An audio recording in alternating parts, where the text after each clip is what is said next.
Hi friends, ఈ రోజు మన వీడియో ఏంటంటే మంచి ఎమ్మీగా చికెన్ నూడిల్స్ చేసుకుంటున్నాం. ఈ విధంగా చేసుకుంటే చాలా బాగుండిద్ది. తెలియని వాళ్ళు కూడా చాలా ఈజీగా సింపుల్ గా మన ఇంట్లో ఉండే వాటితోటే చేసుకోవచ్చు. చాలా టేస్ట్ ఉండిద్దండి.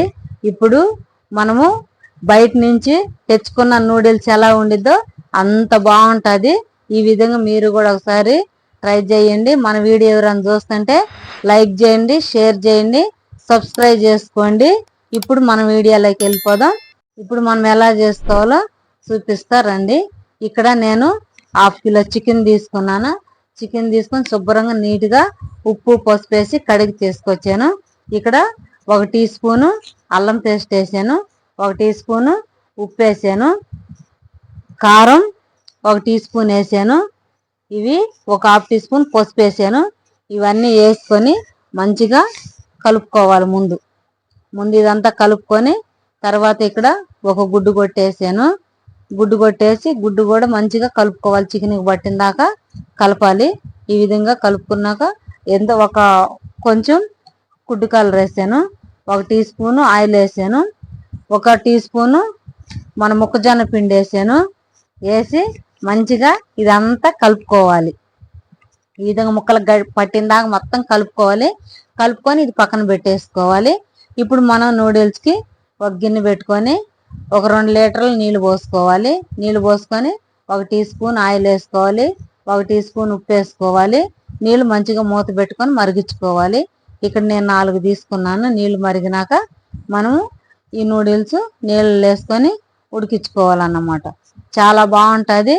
ఈ విధంగా చేస్తే మనం బయట నూడిల్స్ ఎలా ఉండిద్దో అట్లా ఉండిద్ది. ఇది మనకి ఉడకబట్టేసిందండి. ఇప్పుడు మనం ఇది ఎక్కువ చెమడిపోయినట్టు చేసుకోవద్దు. అట్లా చేసుకుంటే మొత్తం బంకగా వచ్చేసి అట్లా కాకుండా కొంచెం పొద్దున మీదే తీసుకోవాలి. చూసారా, ఇప్పుడు నేను చూపిస్తున్నా చూడండి. అట్లా కట్ అయితే చాలు, మనకు ఉడికిపోయింది.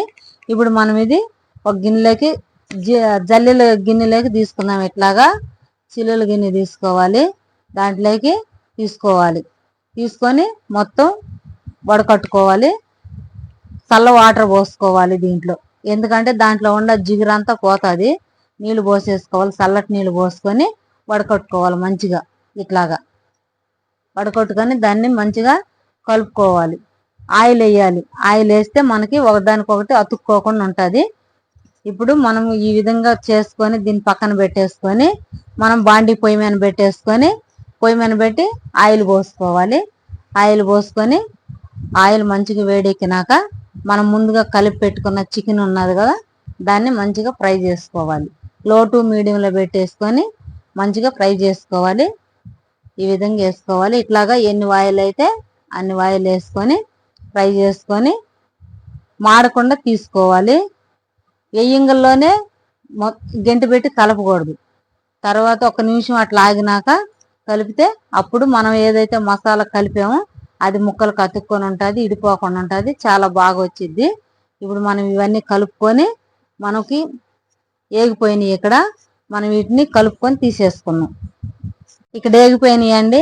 ఇప్పుడు మనం ఇవన్నీ జల్లిగింతోటి తీసుకుందాము. మనం ఇట్లాగా మొత్తం తీసుకోవాలి. తీసుకొని ఒక ప్లేట్లో వేసేసుకోవాలి. వేసుకొని ఇవి కొంచెం చల్లారినాక మనం కట్ చేసుకోవాలి. మనకి ముక్కలు ఏ సైజు కావాలో ఆ సైజు కట్ చేసుకోవాలి. ఇదిగో నేను మీకు కట్ చేసి చూపిస్తున్నాను చూడండి. ఈ విధంగా అయితే సరిపోతాయి. ఇట్లాగైతే ముక్కలు సరిపోతాయి. ఈ విధంగా అన్ని కట్ చేసుకొని మంచిగా పక్కన పెట్టేసుకోవాలి. ఇక్కడ మనం బాండీ పొయ్యి మీద పెట్టుకొని మనం ఏదైతే చికెన్ ఫ్రై చేసామో అదే ఆయిల్ వేసుకున్నాను నేను. ఆయిల్ వేడెక్కుతుంది. ఇక్కడ నేను 4 గుడ్లు గ్లాసులోకి కొట్టి తీసుకున్నాను. దాటిని మంచిగా మన స్పూన్ పెట్టి మంచిగా కలపాలి. కలిపి ఆయిల్ బాగా వేడెక్కినాక అప్పుడు మనం గుడ్డు దాంట్లో పోసుకోవాలి. పోసుకొని దాని మీద కొంచెం మిరియాల పొడి వేసేసుకోవాలి. వేసుకొని దాన్ని తిరగేసుకోవాలి. తిరగేసుకొని మంచిగా దాన్ని ముక్కలు కట్ చేసుకోవాలన్నమాట. ఈ విధంగా ముక్కలు కట్ చేసుకోవాలి. ఇట్లాగా చిన్న చిన్న ముక్కలు కట్ చేసుకోవాలి. కట్ చేసుకొని మనము దీంట్లోకి మనం ఏ అయితే తీసుకున్నామో క్యాబేజీ ఒక గెడ్డలో సగం తీసుకొని సన్నగా కట్ చేసుకొని వేసుకోవాలి. క్యాప్సికం 1 కట్ చేసి వేసాను.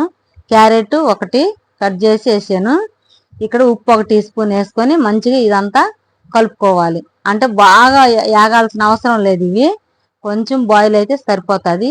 మనకి ఏగిపోయి మనం ముందుగా కట్ చేసుకున్న చికెన్ ముక్కలు వేసుకోవాలి. చికెన్ ముక్కలు వేసుకొని ఇదంతా మంచిగా కలుపుకోవాలి. ఈ విధంగా అంతా కలుపుకోవాలి. కలుపుకొని మనం ఇక్కడ కొత్తిమీర కొంచెం వేసుకోవాలి, కట్ చేసుకొని వేసుకొని మంచిగా కలపాలి.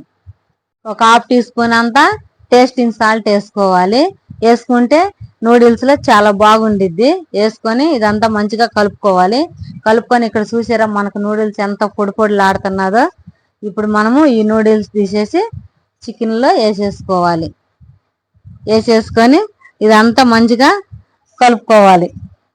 ఇదంతా మంచిగా కలుపుకోవాలి. కింద మీదకి మీద కిందకి అంత మంచిగా ఇదిగో ఈ విధంగా 2 గంటలు తీసుకొని అంతా కలుపుకోవాలి.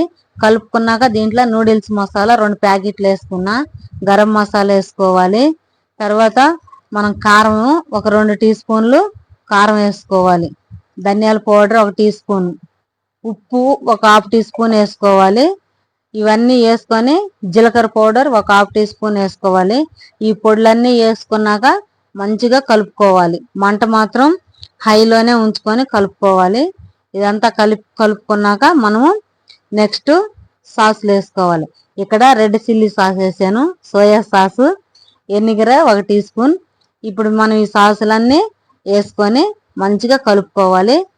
చాలా బాగుండిద్దండి, చాలా టేస్ట్ ఉండిద్ది. ఒక గుప్పిడి కొత్తిమీర కూడా కట్ చేసి వేసాను. మనం బయట నుంచి నూడిల్స్ ఎలా తెచ్చుకుంటామో అలాగుండిద్ది. ఈ విధంగా మీరు కూడా ఒకసారి ట్రై చేయండి. పిల్లలు బయటకు వెళ్లకుండా హ్యాపీగా ఇంట్లోనే తింటారు. చాలా బాగుండిద్దండి. మనకు నూడిల్స్ చేసుకోవటం అయిపోయింది. ఇప్పుడు వేరే ప్లేట్లోకి మనం సర్వ్ చేసుకుందామండి. పిల్లలు చాలా ఇష్టంగా తింటారు. ఇట్లా కానీ చేస్తే చాలా ఇష్టంగా తింటారు. పిల్లలు ఏం పెద్దోళ్ళకి కూడా ఇష్టమే నూడిల్స్ అంటే. ఎంతమంది బళ్ళకాడ చాలా మంది ఉంటారు కదా, పిల్లలేమి పెద్దోళ్ళేమి చాలా మంది తింటారు. ఈ విధంగా మీరు కూడా ట్రై చేయండి. Thank you for watching.